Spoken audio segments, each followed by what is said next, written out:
patience. Yeah.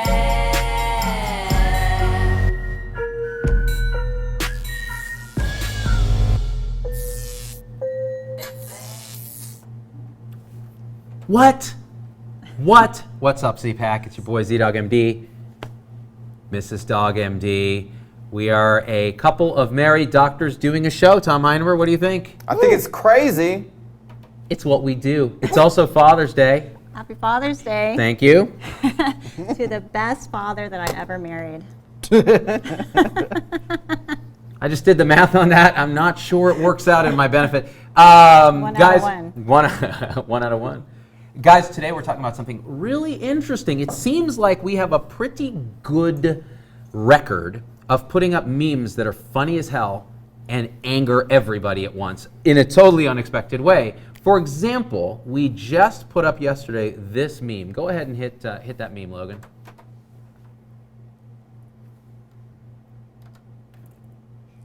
This meme makes me giggle because the caption is, "July is coming." And then there's Fez. What was that? Fez just shows up? That was a part of the meme I had originally cut because it makes no sense. Oh, well, you know, I actually like that. I think Fez adds a certain 30% of awesomeness. In any event, so we put this thing up as kind of a joke, like July is coming, the new interns are coming. It's always funny because they're like, "Doctor? Hi, I'm a doctor. I'm a doctor." And just so you guys know, Mrs. Dog and I met pretty much in internship at Stanford. And so we were those two. Oh, hello, Dr. Lynn. Hello, Dr. Demania. How are you? Oh, I'm good. Well, hey. And it's just really kind of a silly time of year when, what's the data on the July effect? Does it actually kill people? Well, there is some controversy about that. As you might expect, there's controversial data within the medical literature. So, you know, there's some studies. One of the major studies came out of UCSF, your alma mater. Bob Wachter, in 2011, basically looked at a bunch of studies in the literature and said, yes, there's an increased mortality of about 4%. 4% is massive. Now, that is not what caused butthurt with this meme. What caused so here we are kind of making fun of this phenomenon, satirizing this phenomenon that everybody who works in healthcare knows. July comes around, new interns, everybody gets scared and panicked. Now, people who've been working forever in the hospital, nurses, staff, attending physicians, they gird themselves, prepare, July is coming.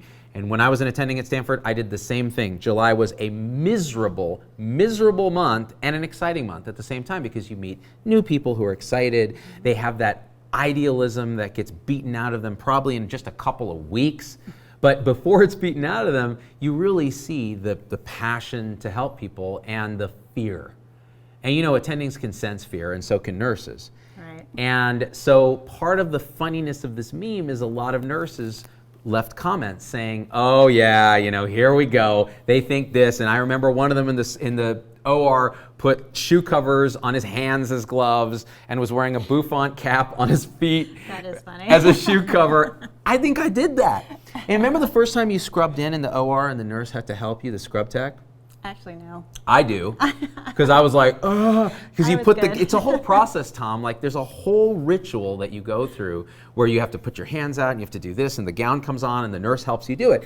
And when It took me half an hour to do it, but I still put the right things on the right. Totally. Well, the whole time this nurse is just ragging on me. She's just like, "Oh my gosh, now look what he's doing," because I was turning the wrong way, and then she's trying to pull. No, just step back, You know, so it is part of the ritual of medicine that we go through, and that's why this meme is so damn funny, right? Well, some folks took considerable offense. They said things like this, and this was the comment that kind of started it off from Sandy. She said, "I used to think things like this were funny, but considering how nurse practitioner graduates can practice independently in 22 states after attending online schools, some of which have nearly 100% acceptance rates with similar graduation rates, and complete less clinical hours than what a medical student does in 2 to 3 rotations, I no longer think it's funny.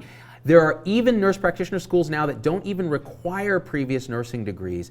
If you are scared of interns in July, you should be downright terrified of nurse practitioner graduates." Wow. Wow. Okay, so let's try to unpack some of this because it was followed by other people that we presume are physicians, Tom. That was the comment that unleashed 1,000 butt hurts, you guys. That's right. The click that unleashed 1,000 butt hurts was Sandy's, but then it was followed up by Julie, who says, I just think when people search that hashtag, some of these hateful comments should be exposed. Now, what she was referring to is there was an ongoing discussion. A bunch of nurses were kind of good-naturedly making fun of interns and saying, oh, yeah, I saw this happen, I saw this. It's so funny. They come in all arrogant like they know everything, and they don't even listen to us when we've been here for so many years. And honestly, I see this all the time. Like when I start, so in other words, I'm talking about the nurses' comments, right? On the meme, they thought it was funny. They said, this is July, this is how it happens, and they're making fun of doctors. Now, there's a couple things in this, okay? And then we'll talk about the butt hurt that resulted. First of all, when I was an intern, and I don't know how you were because we never shared rotations. When I was an intern, I was terrified every second I was in the hospital. And I looked to the nurses to be the source of stability and wisdom. At no point in my internship did I think I knew more than the nurses or I was better than the nurses or did I behave in a way that was disparaging. Why? Not because I love human beings or in particularly at the time that I loved nurses. No, I was scared of nurses and I was scared of not knowing and I wanted help. Well, that's probably you and also me because we sort of know what we don't know, right? But certainly we both knew people who were not like that, who were disrespectful of nurses, who thought they knew everything from day one of internship and weren't going to let a lowly nurse tell them what to do. They had been conditioned that when I'm a doctor, everyone listens to what I say. And now I have MD behind my name. And it's just like the meme, right, Tom? It's like, doctor, doctor, doctor, doctor. That word doctor is such a charged word, right? It's so incredibly heavy with tradition and hierarchy and respect. Now, you said something, I think not knowing what you don't know is one of the cardinal sins in healthcare in general. And when we talk about these interns that misbehaved with nurses, I think a lot of times we're saying these are people who didn't know what they didn't know. And I can think of names off the bat, right, in our class that learned really fast that they were doing this wrong, right? And they quickly changed their behavior. Some of them never did. And they became the kind of people that everybody associates with that jerk doctor. And that it may be a personality thing, it may be a conditioning thing, it may be a failure of the educational system, who knows what it is, right? But I think some of the comments that we saw in response to this are from people, and let's just look at Julie's. I mean, basically she's saying there's so much bullying that goes on with young physicians, especially female, being bullied by nurses. And if you read the comments here on the thread, on the meme, you can see some of it. And I'm done. There's far too much hate and jealousy in this post.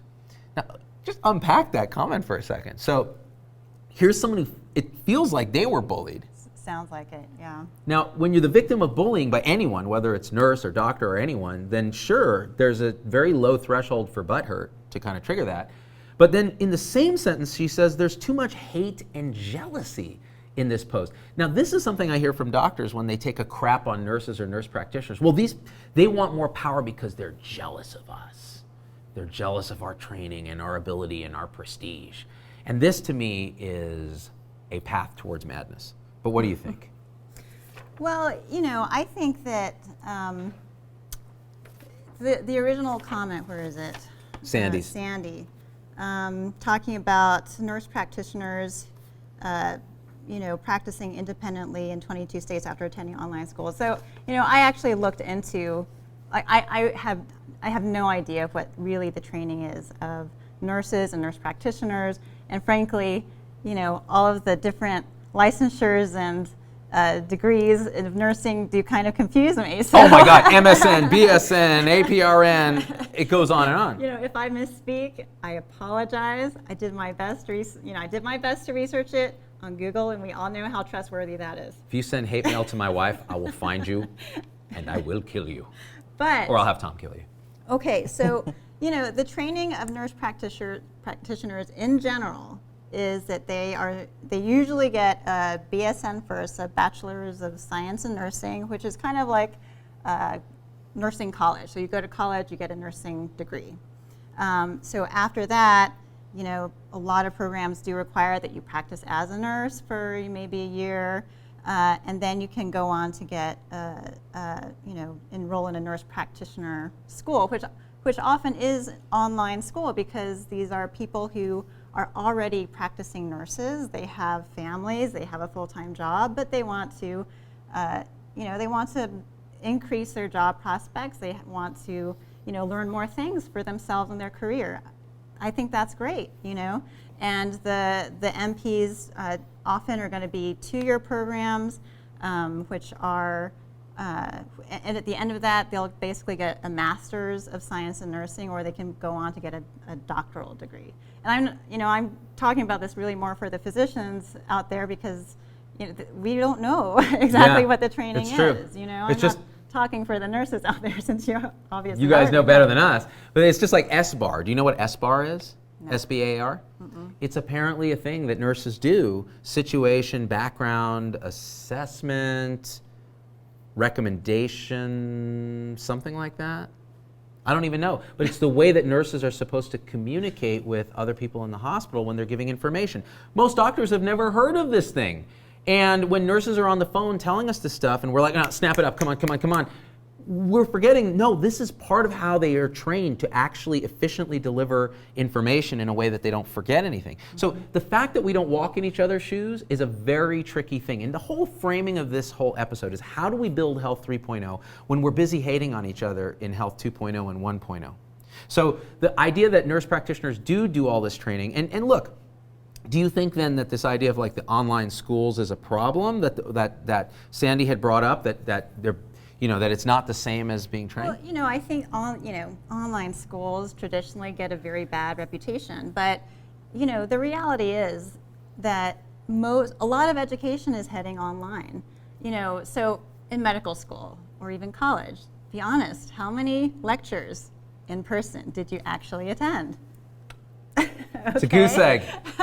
The idea of a sage on a stage going wah, wah, wah, wah, wah, when I could either record it or read the book and get it at my pace, it seemed ridiculous to me. Right, and so, everyone had boring professors where as soon as you hit the lecture room, you basically fell asleep. I mean, how useful is that? So if you can actually get online education, pre-recorded lectures from, say, the masters of that field who are actually really great dynamic communicators. Well, wouldn't you rather have Is there something in your eye? Not sure what that was about. It's called pride. So anyway, my point being that online education, that's where things are going. Yeah. That's the reality, and it fits into people's lives. Well, I mean, I can't agree more. And if you can squeeze some Z-Dog videos in to educate yourself in the process, then that's even better. And you cannot do that in class, although some nurse instructors do use my videos to teach others. So SBAR apparently comes from the military originally, and people are surprised. Meredith is surprised they don't teach MDs about SBAR. They certainly don't, unless I missed it somewhere. Did you ever? Nope. There are a lot of docs who have no idea what that is. Now, so getting to this nurse practitioner butt hurt piece. So clearly these doctors were triggered by the amount of nursing criticism, or let's just say people piling on the interns, right? And mostly nurses in our comments on this meme. And they took this very as an offense. They said, well, then you should look at nurse practitioners, and you should look at, you guys are bullying us, and you don't, and again, it gets down to, I think, what is a perception on some doctors' parts, in many doctors' parts, that we have an erosion of respect, there's an erosion of credibility, there's an increase in all these pressures that seek to degrade who we are as professionals. Well, I mean, the reason that nurse practitioners, from my understanding, came into being was to fulfill roles that were not being filled by doctors because of doctor shortages. Like illegal immigrants? So, anyway. And that's the argument, right? It's the same thing. Like, well, we should allow more immigration because they're doing jobs that nobody wants to do. Is it that sort of thing, or is it that? Well, no. I mean, for example, in underserved areas of the United States, you can't find a physician within, say, 50 miles. There are nurse practitioners who are filling in those roles. And there's a physician shortage, and so nurse practitioners are helping to fill those roles. Do you think they also maybe do a better job at certain things? For example, my dad, a doctor, old school, private practice, the kind of person who ought to by all rights be resentful of erosion of authority, scope of practice of nurse practitioners, et cetera. He said on this show that he found the nurse practitioner who was taking care of him to be more attentive, more thoughtful, listen better, and give him more time than the doctor. Don't you think that's because Z-Dad comes from Health 1.0 and he sees them as more 1.0 colleagues than your generation of doctors? This is true, but remember in 1.0, part of 1.0 was that old sacred doctor-patient relationship. Doctor-patient relationship. It was a hierarchical thing, Tom, where it was not just a hierarchy. By the way, all hierarchies aren't bad. There are increasing levels of complexity and truth. A physician's training is more intense on many levels and more detail-oriented than, say, a PA. But they both have their space where they excel, right? But this isn't a dominator hierarchy where the person at the top says, you guys are pieces of crap and need to shut up and let me do my thing and just support me. That's not the kind of hierarchy that works. But that was a Health 1.0 deal. So the doctors were in charge, the nurses stood up and got coffee and got your chart, and it was a very different world. So yes and no in 1.0. 1.0 was about relationship, but it was a particularly hierarchical, paternalistic relationship with the doctors at the top. Now, I actually think that it's the erosion of 1.0 and the response to the commodification that's happening in 2.0, where we're all interchangeable. So nurses are told that they are expendable and if one of them gets hit or punched at work and they file a complaint, well, they can be fired if they speak out on social media and just bring in another nurse. Or if the doctor is asking for too much compensation or is being difficult, wants to see fewer patients in a day so they can do a better job, well, we'll just replace you with a nurse practitioner. And this commodification, I think, people are reacting against. That's what I'm starting to feel. Now, in 3.0, we're supposed to transcend and include the best aspects of 1 and 2. It is a hierarchy in the sense that 3.0 is better than 1 and 2, but it's not. It's saying yes and to both of them. So if you have a PA who has a particular set of skills, that I learned every single procedural skill that I know from a PA in Fresno, California when I did my surgical rotation. And I actually ran into her at a thing I did at the AAPA meeting, and we were like, oh my gosh, she had changed my life and my career. So everybody practicing at the top of their license, at the top of their training, has a crucial role in 3.0, especially when we have shortages. Well, that's right. And going back to your question about whether sometimes nurse practitioners are actually better trained in certain areas than physicians, I think that can be absolutely true. You know, nurse practitioners often have to, you know, they have to define a scope of practice. You know, so they will either go into acute versus primary care. They have to say, okay, I'm going to do family nurse practitioner or be a pediatric nurse practitioner. And so they have to have a defined scope of practice, and within that defined scope of practice, you know, they go full bore according to that within that realm. And so, you know, physicians may not have done that in their training. So, for example, when we worked in a urgent care immediately after finishing residency, you know, this was an ambulatory urgent care in California, and we worked together.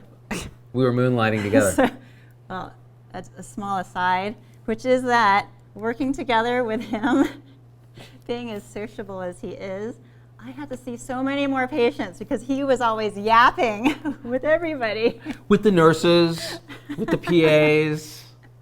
It's 3.0, son. Oh, That's right. what we do. Someone has to do the work. She did all the PAPs too. Yes, I did. Yeah. So at any rate, you know, even having been through 4 years of medical school, 3 years of internal medicine residency, there was a very steep learning curve when we first started that urgent care. You know, I felt completely unprepared, really, to handle ambulatory care. Yeah. And so I was always like, you know, excusing myself and running back to read books, figure out, you know, what to do for the patients. I was excusing myself because I had crapped my pants many times and I had a series of rotating underwears. So, you know, I think there's a lot of on-the-job training that occurs, and that can certainly happen for nurse practitioners. Doctors still have to do it even after, it's basically 7 years of training. Now, so let me play devil's advocate here, and I actually think I feel a little bit of this. So I think where a lot of physicians get prickly is that, again, the training is different, and there are things that nurse practitioners are very good at. And for example, in that urgent care, I would say 90%, 95% of what we did there could have been handled by a very good nurse practitioner practicing at the top of their license.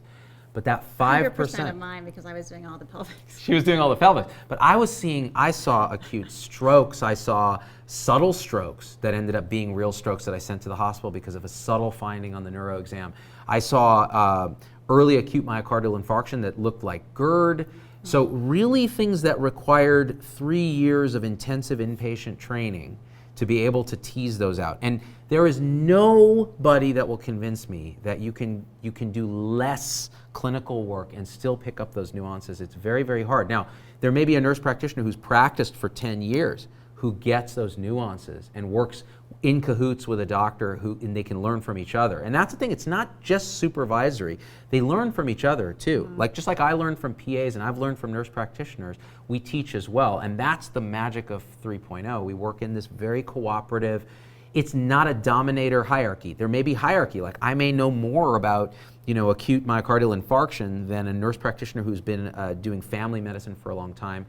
And then again, I may know much less about STDs, who she's treating this all the time, and how to get into a teenager's head to get them to tell you stuff. So this is the thing, right? And if we kind of ignore those differences, if we don't accept the differences, in other words, if nurse practitioners come out and say, we're basically doctors, they're going to get smacked down by the hierarchical establishment, and with some reason, because they're not the same. It's just like if I come out and say I can do everything a nurse can do.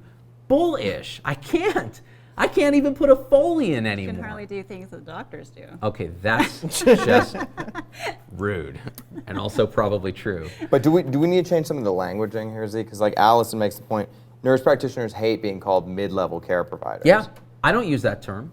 I think mid-level's derogatory. I mean, what does that mean, mid-level? Mid-level means you're smack dab in the middle of the hierarchy, right, between nurses and doctors. It says that there are multiple levels, and it implies a dominator hierarchy, not a holarchy. Let me explain. A hierarchy is like levels of power, and the power is at the top, and the bottom is powerless. A holarchy is levels of enfolding complexity, where the level at the top actually kind of says yes and to everything inside, but it adds a little component. And it accepts when there is an overlap, when the lower levels are lower levels, when the enfolded levels are better at doing stuff. It accepts it and it embraces it.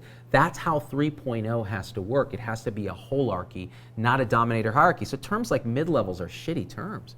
That's what I think. And look, now, again, let me play devil's advocate on something else. Part of this dominator hierarchy. When you're an intern in the July era and you're coming in and nurses treat you literally like bullies. And I will tell you, they have practiced doing this because they treat their own like bullies. Right, Tom? I mean, you've heard this, that nurses eat their young. Well, I think we were also feeding into a dominator hierarchy with our meme, kinda. I mean, you were punching down at interns. You're hazing them, basically. Well, but how much hazing is that really? I mean, I think that people also have to keep a sense of humor, and understand that, well, there is some truth to some of these things that we're laughing about. And so, for example, you talk about the tribe of healthcare, but within that tribe are lots of little subdivisions, even amongst doctors, okay? There's going to be MD versus DO, Caribbean versus non-Caribbean. There's going to be amongst different subspecialties like radiology versus everybody else, ER versus everybody else. You know what I mean? So for example, when you make fun of ER physicians for being extreme, right? Or not examining their patients, or whatever it is that we rag on ER physicians for, having worked in an ER as medicine residents, I understand that the ER gets crazy, okay? And maybe in order to move patients along, you need to do a cursory exam so that you can just kind of get to the more acute patients. I understand that. And I'm glad that there are ER physicians because I can't do that job. Okay, so this idea of walking in other people's shoes to understand where they are, it relates to this idea of holarchy in this way. In order to be a leader or to work with others, you have to be able to understand and speak the language of everybody within the holarchy. So that means I have to understand what an emergency department doctor does. As a hospitalist, I have to have walked in his shoes. That's why we do our clinical rotations. We walk in every specialist's shoes at one point. And then it comes back that we actually get a little bit better sense of what's going on in the full holarchy of medicine. Now, there are many people who train in healthcare that may not get that diverse and expertise. And here's two ways to look at it. An associate's degree RN, right? It's a 2-year degree, correct? Usually, yes. Usually a 2-year degree. Now, let's compare that to, say, an MD degree with a residency. So I do 3 years of internal medicine, I do 4 years of medical school, and I do 4 years usually, although I did 3 because I'm super smart, people. Also, I was broke, 3 years of college. So that's a very different pantheon of education. Now the question is, can that nurse put themselves in my role, and can I put myself in the role of someone who wasn't pounded through this hierarchical medical system for as many years as I have? Until we're able to at least approximate some understanding, it's going to be very hard to work together. The simplest thing to say is let's respect each other as human beings, trying our best and practicing at the top of what we do. And the one group of people we will never respect are people who don't take pride and work as hard as they can to do what they can within the parameters of their training. Those people, they have no excuse. Everybody else, respect, understanding, cooperation, and growth. I made that up. I made that up. If only marriage counseling was this easy. We're not in marriage counseling. Maybe we should be, though. Maybe. One of the things I wanted to say, though, about mean nurses that Tom had talked about me punching down on the meme. I am punching down. I'm punching down to interns. But here's the thing. We're on a continuum. So I'm an attending physician. I train these interns. And I punch down constantly in terms of joking. But I also lift them up. I teach them. I empower them. I respect their idealism, et cetera. So I get that. Where it's not punching down in the typical hierarchy is when the nurses are making comments. So if the nurses are making fun of interns, in a way, in the traditional dominator hierarchy of Health 1.0, they are punching up because these are people with MD behind their name that give orders, technically, to nurses. So when doctors say that these nurses are bullying doctors, is that acceptable? Can you bully someone who's higher in the hierarchy? Yeah, you can. I mean, that's the first rule of comedy, is that you have to punch up. If you're Right. punching down, that's not okay in comedy. But is that bullying? No, I Right. don't think it's bullying. So this But I mean, can't you poke fun at other people, regardless of where they are in the hierarchy, but with respect? I mean, you still respect what they're trying to do, but you can poke fun at them. Right, but let's spin it around. What if I started making memes making fun of how nurses don't know enough medicine to save a life in a code? Like an associate degree nurse, I'll say, okay, or an LVN or a CNA. What if I start making jokes about them and how they're unable to accomplish complex stuff because they don't have the training? That is punching down. It's disrespectful, and it is bullying. So the question is what's going on here? Is that the same thing? We have a meme that's making fun of interns. Interns are eventually going to drive C-Class Mercedeses that they lease, have $200,000 in loans, and be the top of the proverbial 1.0 hierarchy. So is this punching down? That's question one. And question two is, the meme clearly triggered people who have been bullied by nurses. So I'm going to Have you ever been bullied by nurses? Yes, I have. Even when I've been super nice, I have been bullied. And you know what it does? It triggers me to be less nice. It triggers me to say, you know what? I am the doctor. I do know what's going on, and I am going to do this. And that's happened a few times, and I've always regretted it, and I always realize it's a transference on my part. But there was one thing that happened. Do you remember the strike we had at Stanford? Mm-hmm. All right. This is a story that's going to butthurt everybody, but I don't care. There was a Stanford academic institution. I was a second-year resident, and the nurses at academic institutions, and many of them are still lifelong friends of mine, are mean. They are mean to house staff. I'm just gonna say this. They just are, because they see so many come through, so many behave poorly, so many think like they don't know what they don't know. And the ones that are really nice, either they treat them nice or they're so used to kind of having to push back on these obnoxious doctors that they continue that. We had a big strike in my second year where all the nurses left. It was I forget, Corona was the union, and they all walked off to get better, whatever it was. They brought in traveling nurses and scabs from all around the country. That month, when those scabs took over the hospital, was the best month of my residency. I was treated with respect as a colleague. People were nice to me. We laughed. We had potlucks. It was amazing. Now, why? What does that say about the culture of medicine? I'm not just ragging on the nurses for being mean. I'm saying there was something about the chronic interaction between nurses and academic physicians that soured that relationship. In 3.0, we can't have that. And the luxury of rebooting with an entirely new staff every year, that doesn't exist. So that's why we're having this conversation, Z-Pack.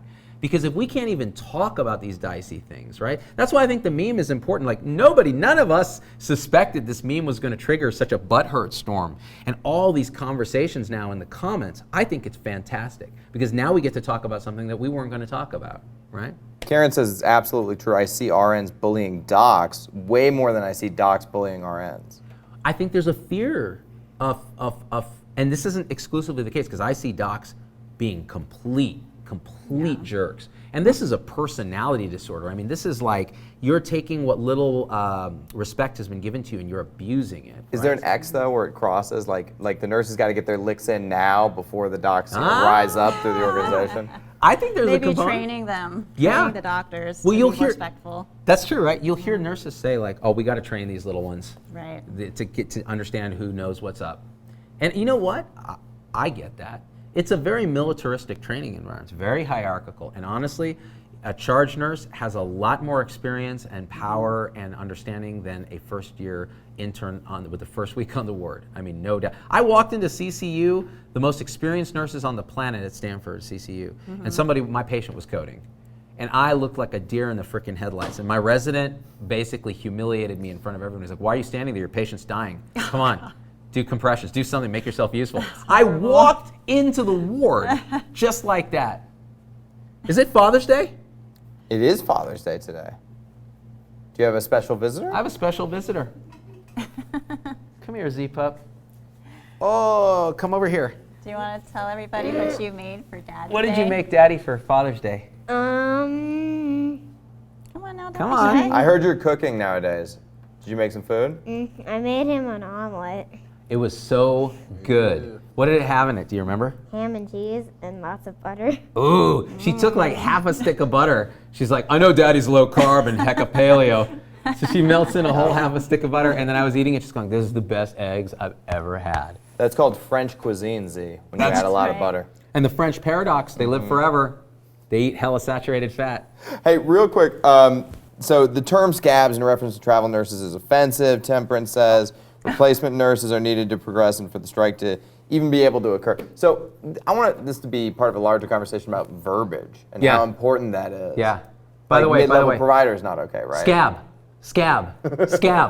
You tell me not to say something, I'm gonna say it 40 times more because that's my personality. But no, I do understand that it's an offensive term. It's a term used in unions, right, for people who cross picket lines. And actually, and I just got done saying those travel nurses were heroes. We had a great time working. I'm speaking at TravelCon this year, and I've spoken there before, and I have nothing but love for travel nurses. The term scab, again, is a union term. Hey, sweetie. Oh, you're killing me, girl. Hey, can you bring Maya? Okay. Yeah, thank you. And you know what? If Logan's baby wants to come, that would be awesome, too. So verbiage does matter, and what we say does matter. So I will take that criticism, but I'm still going to say scab, just to make people mad. She knows. Yeah, I don't even like the word butthurt. I like the original butthurt, and I get butthurt over the word butthurt. I just don't like it. Hey, May, come here. Hey, let's say hi to everybody. What? Oh. Oh, you're gonna show your back? And look here. Oh, It's Logan's wife and baby. Leah and Landon. Come out here, Logan. Happy first Father's Day. Day. First Father's Day to Logan. Come over here. Wave. Oh, look over here, sweetie. Look. Hi. This is a family portrait. That's right. Who can be butthurt with a picture like this? Come on. We got Leah's in the shadows. Let's bring her out. There we go. Let me see. There it is. Look at this guy. You like Z-Dog MD? Dr. Oz doesn't like Z-Dog MD. It's because Z-Dog is mean to Dr. Oz. Z-Dog is mean to Dr. Oz. By the way, our Wi-Fi network here, the name of the Wi-Fi network, take a guess. Dr. Oz is a clown. Now they know. Got some comments? Password is fake doctor. By the way, we're in our brand new studio, Studio Z. The whole crew is here. Yeah. That's why, because I was like, Landon can't come in my house. You know why? Asbestos. Asbestos. Yo, do you or a loved one suffer from mesothelioma? Southern states are such poor income areas for nurses. Many of them travel. That might account for the great potluck food from travel nurses. Oh my gosh, Danner Chambliss, that makes total sense because all these nurses were like, hey, y'all doctors, you want to come to our... And I was like, yeah. Now see, Mrs. Dog's from Columbia, South Carolina, so Yes, I am. that's why she can cook, though. What's up? What's up? I like that sweet tea. Got some comments for us, Dom? Let's see. Happy Daddy Day, says Cynthia. Yeah, go run the board. Come run the board, Bubba. Go run the board. Happy Daddy Day, says Cynthia. Happy Daddy Day. Thank you, Cynthia. What was your present other than you got an omelet? What else? I got a what else have you beautiful received? little booklet made by this one in our school, and it had pictures of her with me.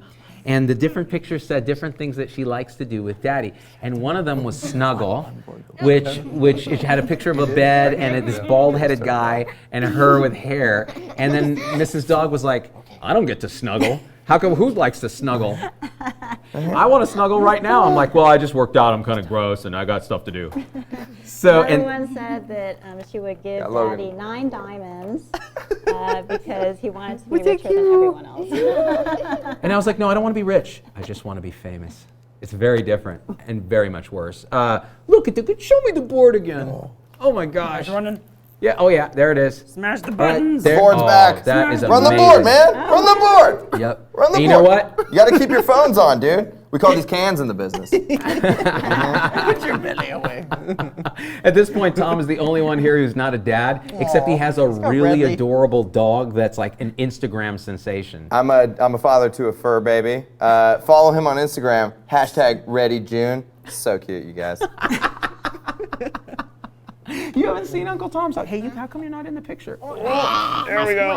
All right, I think any other comments we want to read, and we'll go through them later? I say let's wrap it up. Let's call the code, Go guys. spend time with your dads, people. Love your dads. Love the role of a father in a family. And if your father is passed away or never was in your life, then we will be your proxy father this time, Z-Pack. Let's take care of each other. Health 3.0 for life.